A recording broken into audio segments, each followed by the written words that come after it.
여러분, 시편은 총 150편으로 구성되어 있습니다. 시편의 저자들로는 대표적으로 다윗, 솔로몬, 그리고 모세 등등 다른 저자들도 많이 있습니다.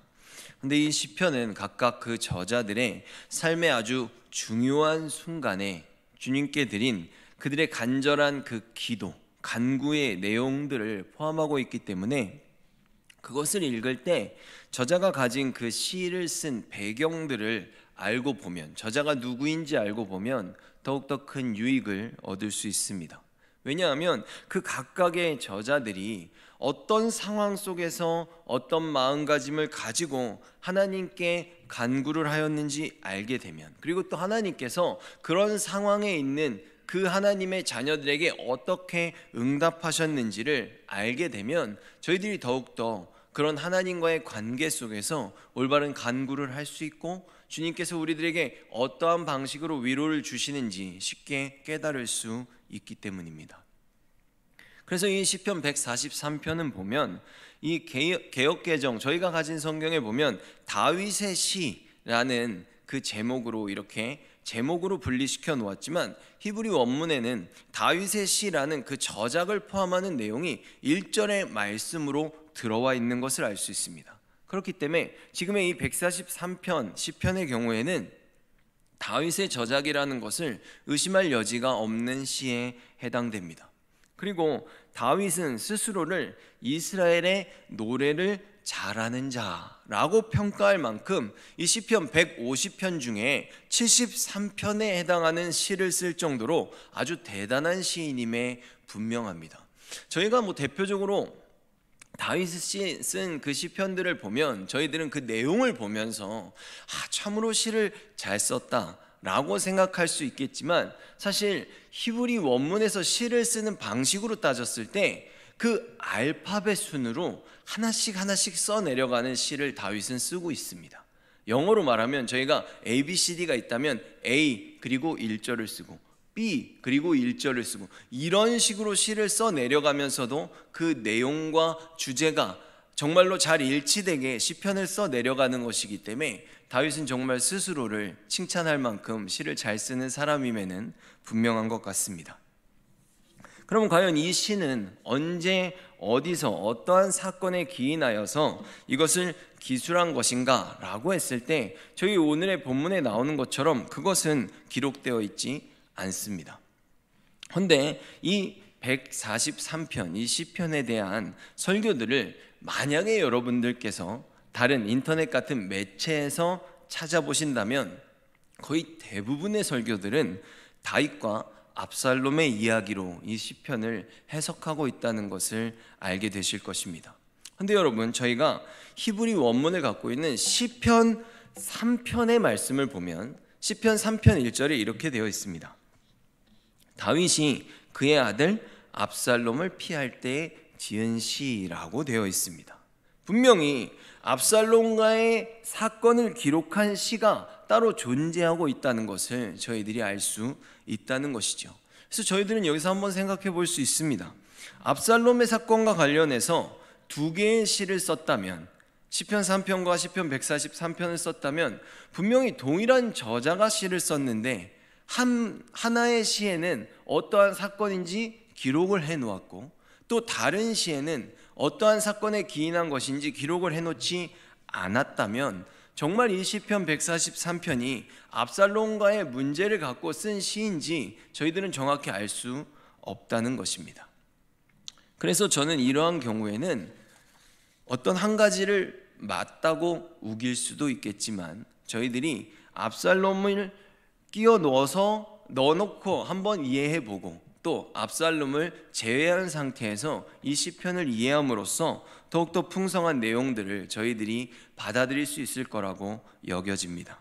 그래서 시편 143편의 대부분의 내용들은 압살롬을 포함하는 내용들을 다루고 있기 때문에 저희들은 오늘 한번 압살롬을 빼고 그 원수가 누구인지는 모르겠지만 다윗이 지금 극심한 원수의 핍박 속에서 그의 죽음이 임박했음을 감지하고 드리는, 하나님께 드리는 기도, 그것으로 한번 이해를 해보도록 하겠습니다. 우선 1절에서부터 살펴보면 다윗은 주님을 지금 굉장히 간절하게 부르고 있습니다. 여호와여라고 부르는 그 호칭으로 시작하고 있습니다. 다윗은 이 여호와여라는 호칭을 지금 1절과 7절 그리고 9절과 11절에서 크게 4번을 사용하면서 여호와를, 하나님을 계속 아주 간절하게 부르고 있는 모습을 볼 수 있습니다. 그런데 저희들이 이 여호와라는 호칭이 다른 사람들에게는 몰라도 지금의 이 다윗에게는 굉장히 특별한 의미를 갖고 있다라는 것을 알 수 있는데, 그것은 왜냐하면 여호와라는 하나님의 그 호칭, 그 이름이 가지고 있는 의미가 굉장히 다윗에게 특별하기 때문입니다. 출애굽기 6장 2절에서 7절의 말씀을 한번 보도록 하겠습니다. 제가 읽겠습니다. 하나님이 모세에게 말씀하여 이르시되 나는 여호와이니라. 여호와라는 이름을 이제 처음으로 알려주고 계시는 거예요.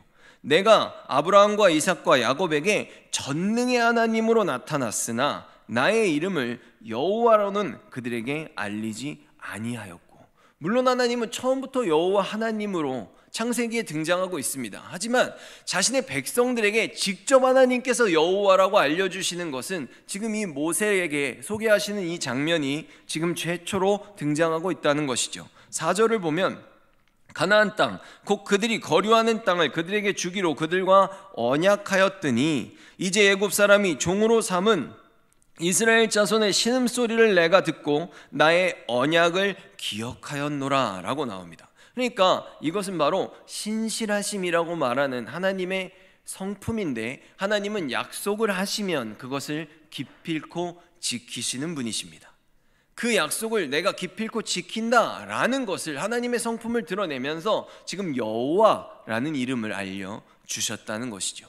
그 다음 6절로 넘어가 보면 그러므로 이스라엘 자손에게 말하기를 나는 여호와라. 다시 한번 말씀하시죠. 내가 애굽 사람의 무거운 짐 밑에서 너희를 빼내며 그들의 노역에서 너희를 건지며 편팔과 여러 큰 심판들로서 너희들을 속량하여 라고 말씀하십니다. 이제는 여호와의 다른 이 이름이 가지고 있는 신실하심과 더불어 또 다른 것이 나오는데, 바로 하나님의 백성들을 구원하시는 것입니다.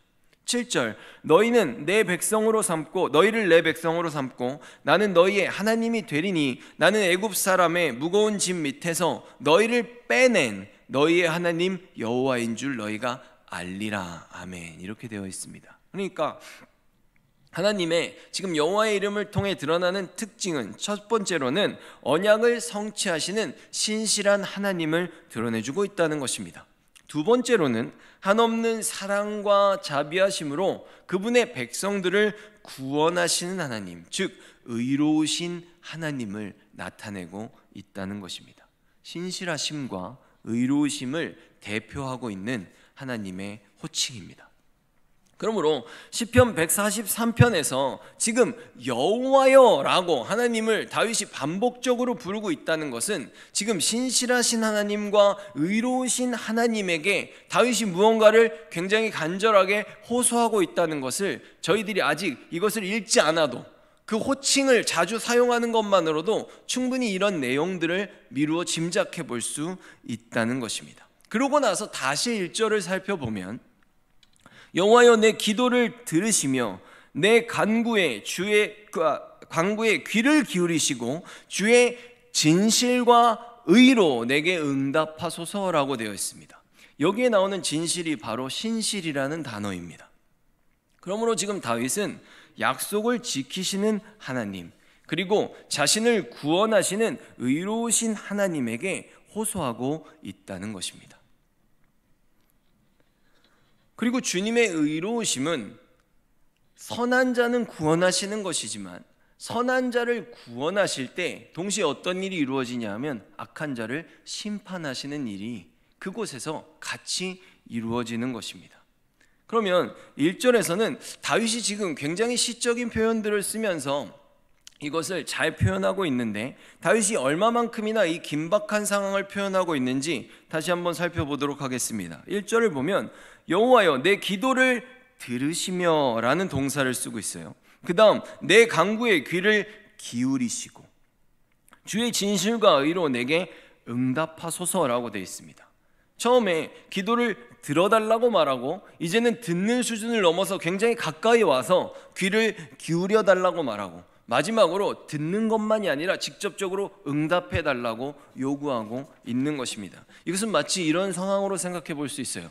밤에 여러분들이 누군가의 집에 아주 황급히 달려가서 도와달라고 도움을 요청할 때 문을 처음엔 똑똑똑 두드리지만 그 다음에 응답이 없으면 주먹으로 쾅쾅쾅 치다가 그 다음에는 살려주세요 라고 하면서 소리를 지르는 이런 어떤 굉장히 점층적으로 하나님에게 더욱더 간절함을 호소하고 있는 모습으로 지금의 이 시편 143편 1절이 진행되고 있다는 것입니다.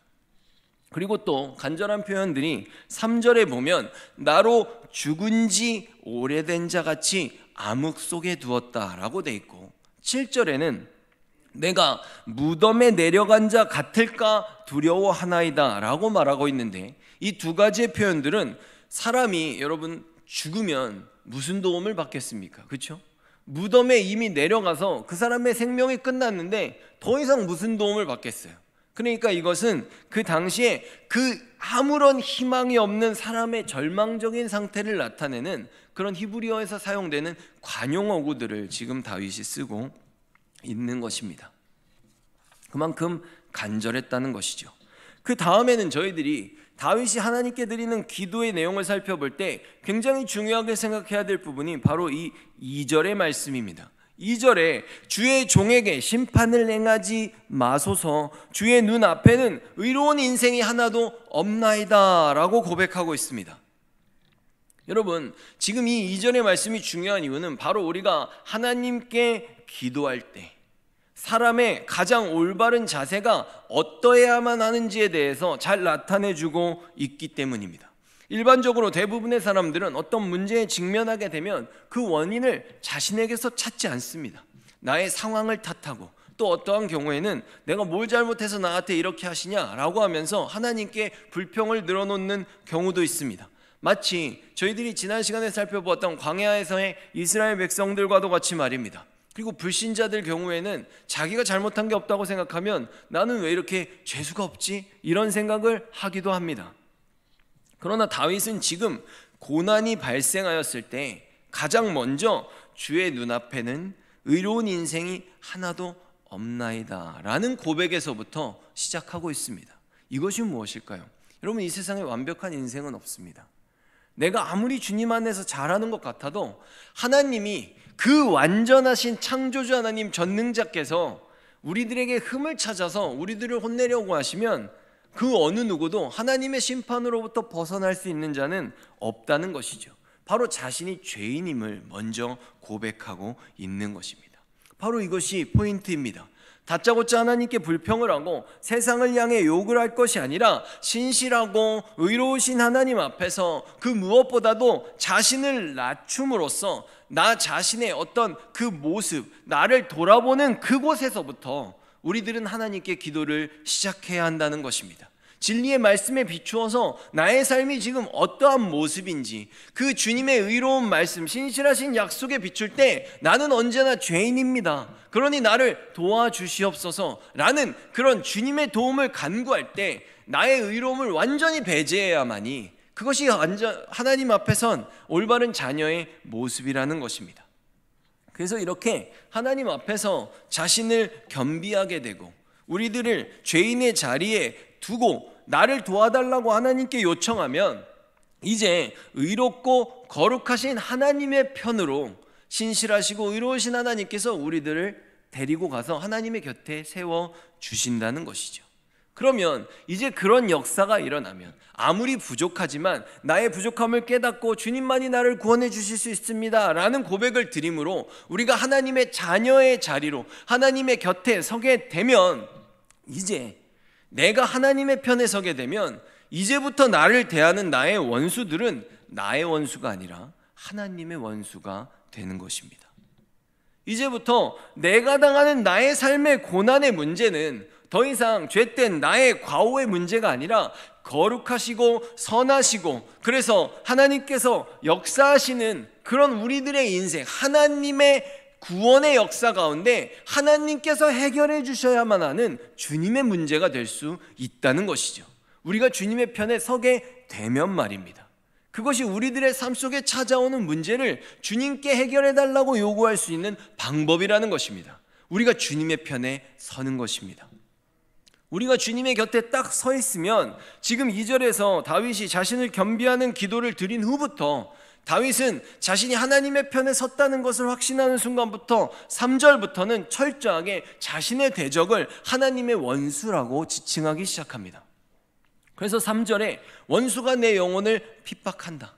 9절에 나를 내 원수들에게서 건지소서. 12절에 나의 원수들을 끊으시고 내 영혼을 괴롭게 하는 자를 다 멸하소서라고 말합니다.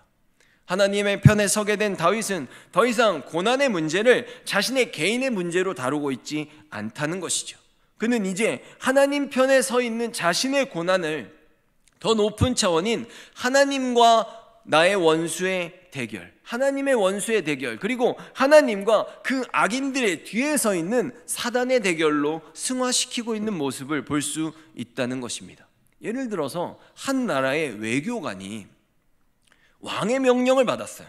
만약 개인이 그냥 외국에 간 거 아니고 내가 그 나라에 갔는데 외교관의 자격으로 갔다는 것입니다. 왕의 명령을 가지고 나는 그곳에 가서 내 인생을 사는 것이 아니라 이 나라를 대표하는 외교관의 인생을 살 때 만약에 그 순간만큼은 내가 그 나라를 대표하고 있는 것이기 때문에 그들이 만약에 나를 함부로 공격하게 되면 나 개인 하나를 공격하는 것이 아니라 그 나라 전체를 대적하는, 전쟁을 선포하는 것으로 간주하는 행동이 될 수 있다는 것입니다. 이와 같은 논리로 우리가 하나님의 편에 올바로 서게 되는 역사가 일어나게 되면 그때부터 나의 원수들은 하나님의 대적이 될 수 있다는 것입니다. 우리가 정말 주님의 편에 살아가고 있다면, 우리가 정말 주님의 종으로 살아가고 있다면 우리들을 공격하는 그 악인들은 결국 감히 하나님을 대적하는 것이 된다는 것입니다. 그래서 다윗은 이 전체적인 상황을 이와 같은 영적인 차원에서 바라보고 있었기 때문에 바로 11절과 같은 기도도 할 수 있는 것입니다. 11절을 보면 여호와여 주의 이름을 위하여 나를 살리시고 주의 의로 내 영혼을 환난에서 끌어내소서라고 기도합니다. 여러분, 이 세상에 감히 어떤 누가 하나님이 나를 도와주시는데 그것을 주님의 이름을 위한 역사라고 말할 수 있겠습니까?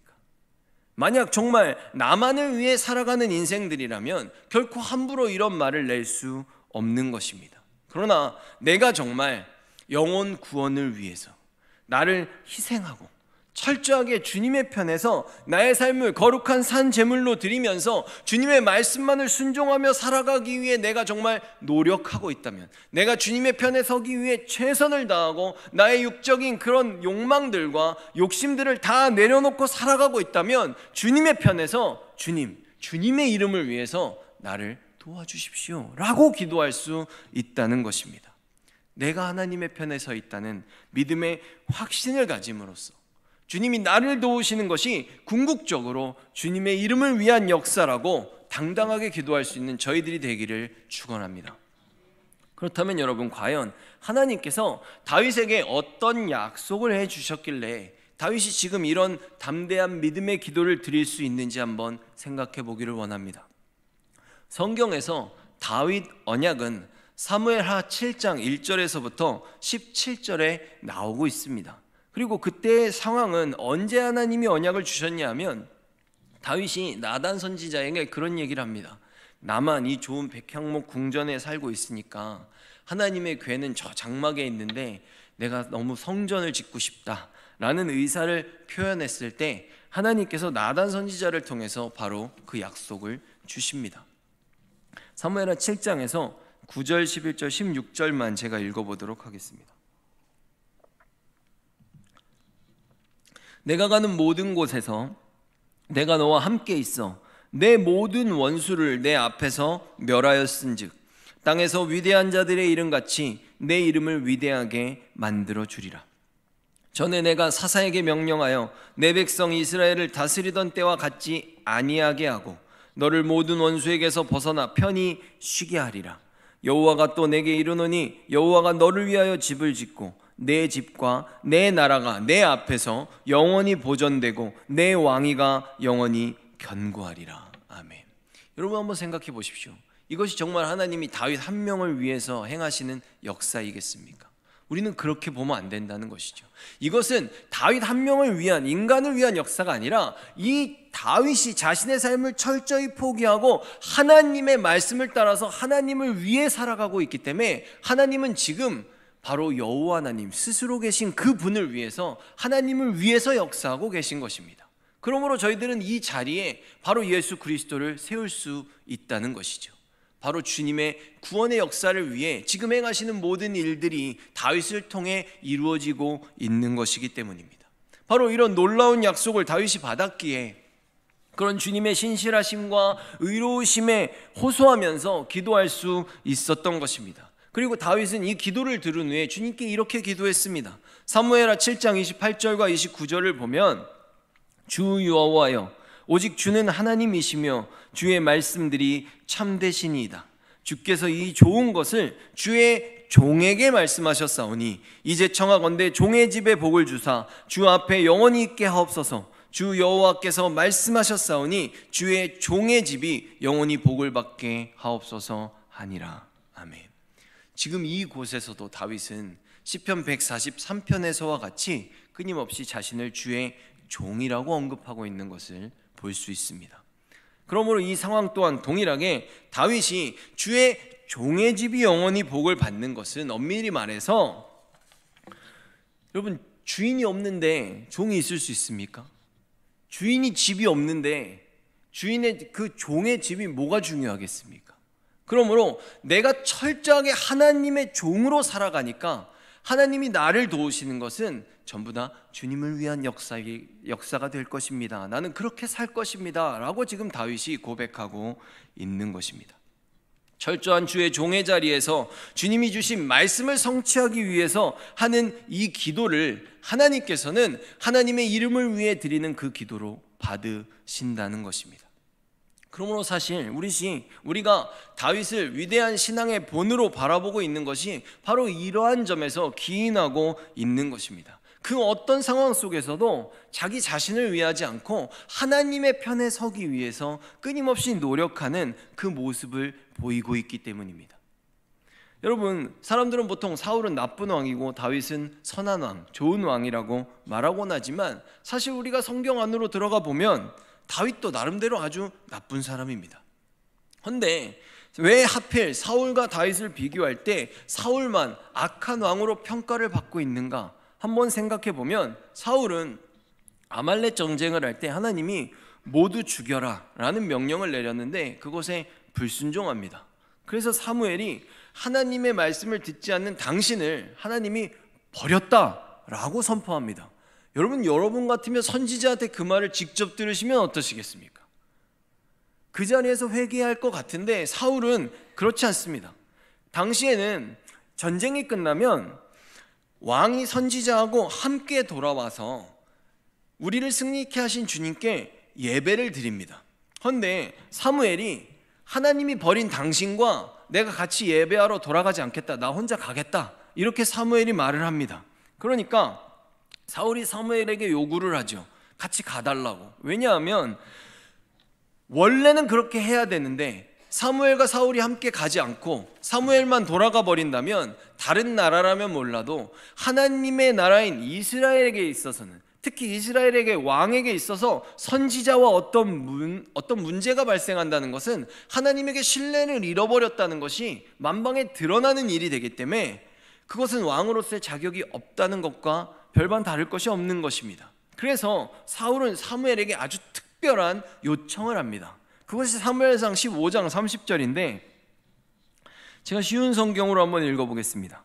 사울이 대답했습니다. 내가 죄를 지었소. 죄를 인정하죠. 그러나 하지만 내 백성의 장로들과 이스라엘 백성들 앞에서는 나를 높여주시오라고 말합니다.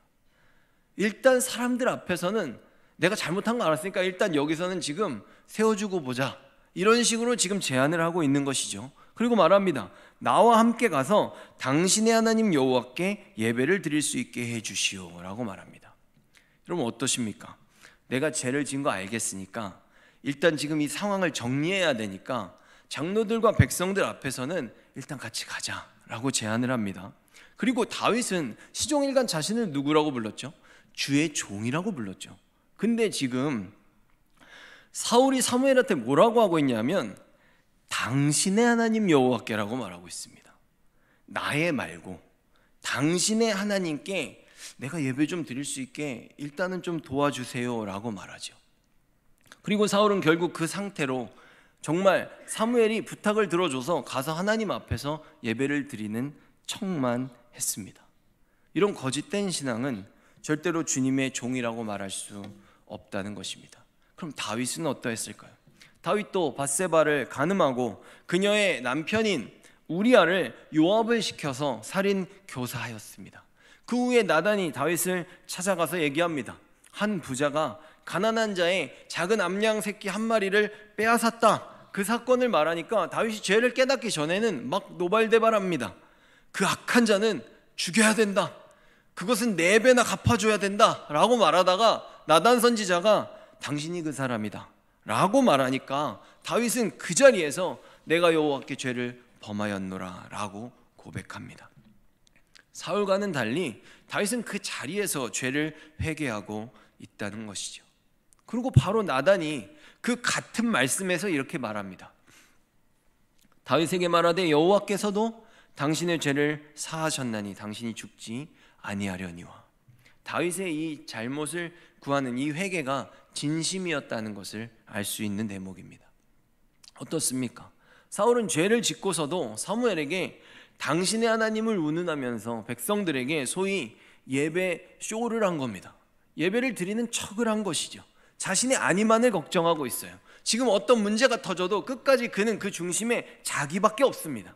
그러나 다윗은 그 자리에서 즉시 여호와께 회개를 합니다. 왜? 이스라엘의 왕이라는 자리는 왕이 아니라 다른 나라의 왕처럼 권세와 권력을 누리는 것이 아니라 그 백성들에게 하나님과 중간의 역할을 하면서 하나님이 어떤 분인지를 드러내주고, 그리고 그 백성들의 요구를 하나님께 함으로써 바로 예수 그리스도를 대변하는 그 중보자의 역할로 살아가야 되는 자리이기 때문입니다. 그곳에서 나의 이익을 취한다는 것은 이스라엘 왕으로서 자격이 없다는 것을 알고 다윗은 그 즉시 회개했던 것입니다. 바로 이것이 다윗을 위대하다고, 하나님이 다윗을 인정하시는 그 평가의 근거입니다.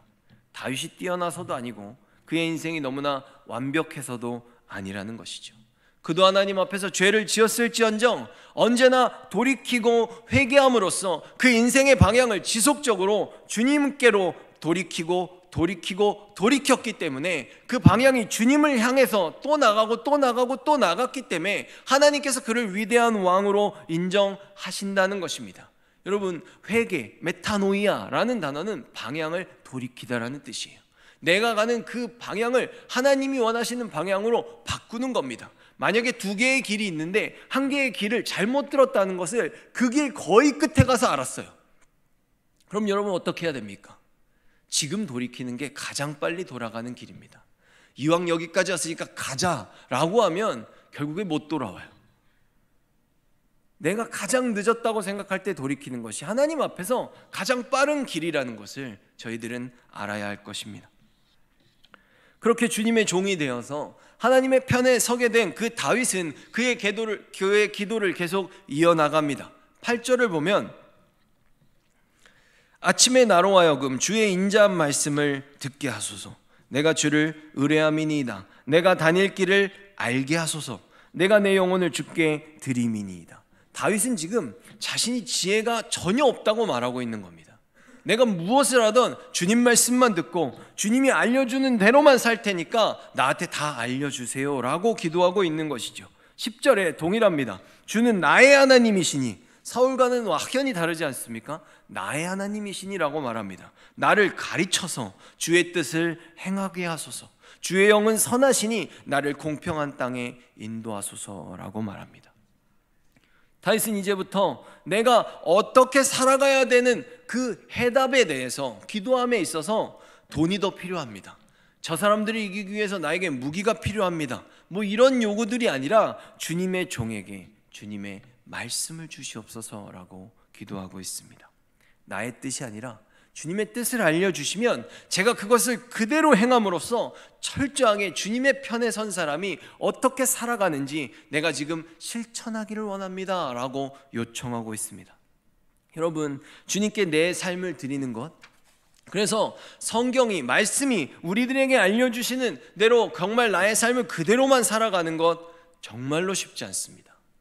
엄청난 희생을 감수해야만, 우리가 나의 인생이 정말 이 일주일에 7일, 하루에 24시간, 1년 365일 그것이 다 모여 나의 삶의 주인이 정말 하나님이시라는 것을 알면 우리는 주님께 우리들의 시간을 드릴 줄 알아야 합니다. 작은 예로 제가 대학교 때 저희 동창들을 열심을 내서 전도한 적이 있습니다.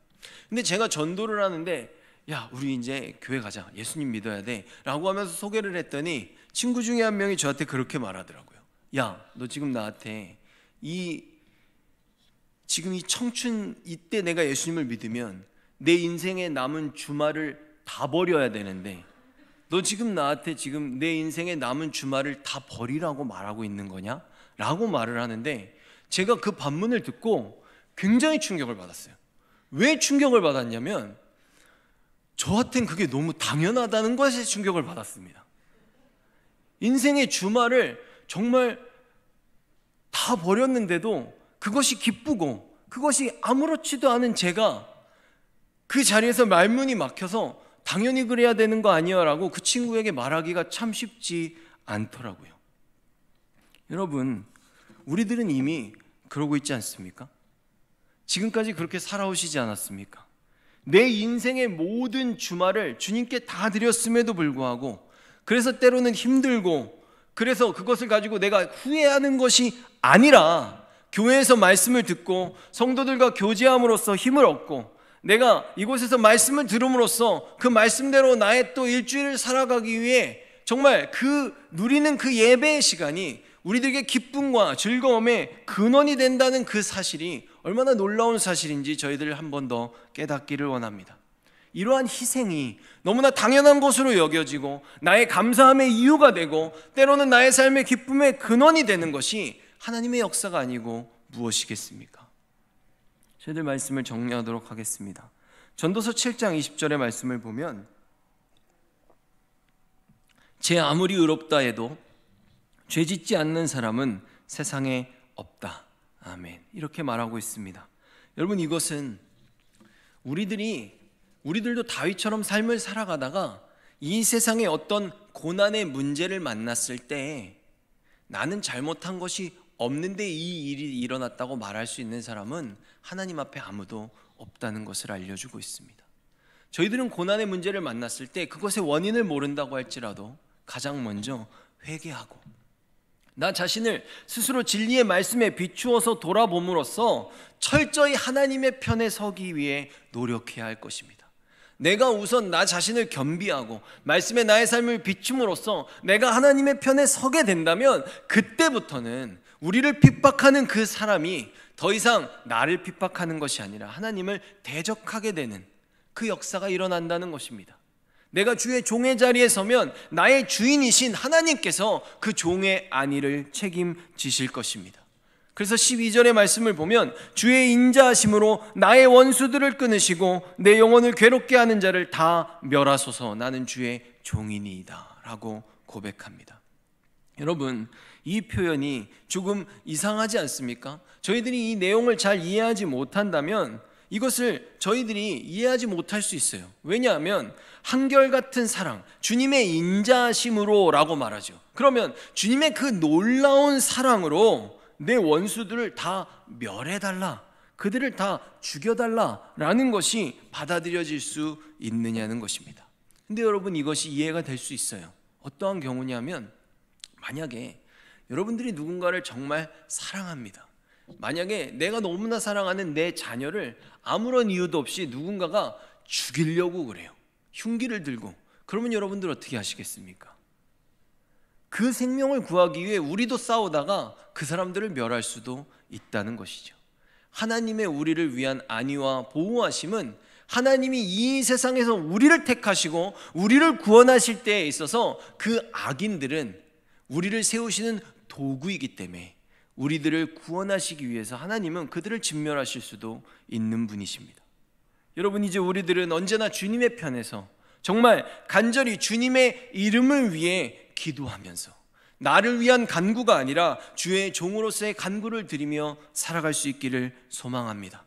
그러면 주님께서는 주님의 종에게 지혜가 없는 자에게는 말씀을 주실 것이고, 연약한 자는 강하게 하실 것이고, 부족한 자는 채우실 것이고, 병든 자는 고치실 것입니다. 이 모든 것은 주의 종인 우리들에게 주시는 것이지만 우리가 이미 우리들의 삶을 주님께 모두 드렸기 때문에 내가 그 모든 것들을 받는다 그래도 이것은 바로 여호와 하나님의 이름을 위한 주님의 역사가 될 수 있다는 것입니다. 여러분, 다윗은 신실하신 하나님의 언약과 사랑하는 자녀를 자비로 구하시는 하나님의 의로우심에 근거하여서 기도를 드렸습니다. 그러면 우리를 향한 하나님의 신실하신 언약, 하나님의 백성으로 내가 너를 삼겠다, 그리고 그 의로우심, 우리의 생명을 구원하시는 그 구원은 누구를 통해 이루어졌습니까? 바로 예수 그리스도입니다. 다윗이 하나님의 신실하심과 하나님의 의로우심에 근거하여 주님께 기도를 드렸던 것처럼 지금의 우리들 모두는 바로 신실하심과 의로움의 성취자가 되시는 예수 그리스도의 이름으로 기도를 드리고 있는 것입니다. 그러니 삶의 그 어떤 순간에도 나의 생명의 주인이 되시는 그 예수 그리스도의 울타리 안에서 성령의 도우심 가운데 말씀을 따라 순종함으로 살아감으로써 언제나 예수 그리스도의 이름으로 기도를 드리는 주님의 종의 자리를 떠나지 않으시기를 진심으로 부탁을 드립니다.